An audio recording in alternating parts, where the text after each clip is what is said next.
Hello guys, welcome to alternative art with Krishna. आज मैं paint कर रही थी बेबी गणेशा।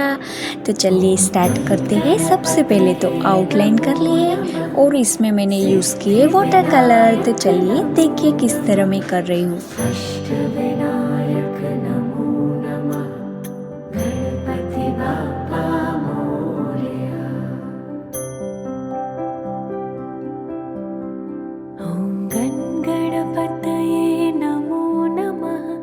सिद्धिविनायक नमो नमः।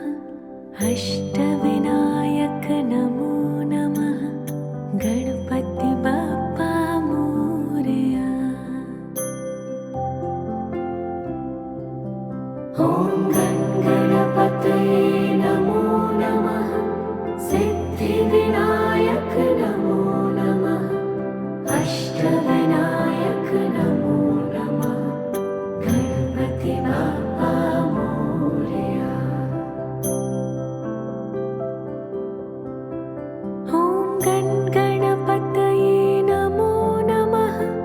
सिद्धिविनायक नमो नमः। अष्टविनायक नमो नमः। गणपति बाप्पा मोरया। ॐ गणपतये नमो नमः। सिद्धिविनायक नमो नमः। अष्टविनायक नमो नमः। गणपति बाप्पा मोरया। ॐ गणपतये नमो नमः। सिद्धिविनायक नमो नमः। अष्टविनायक नमो नमः।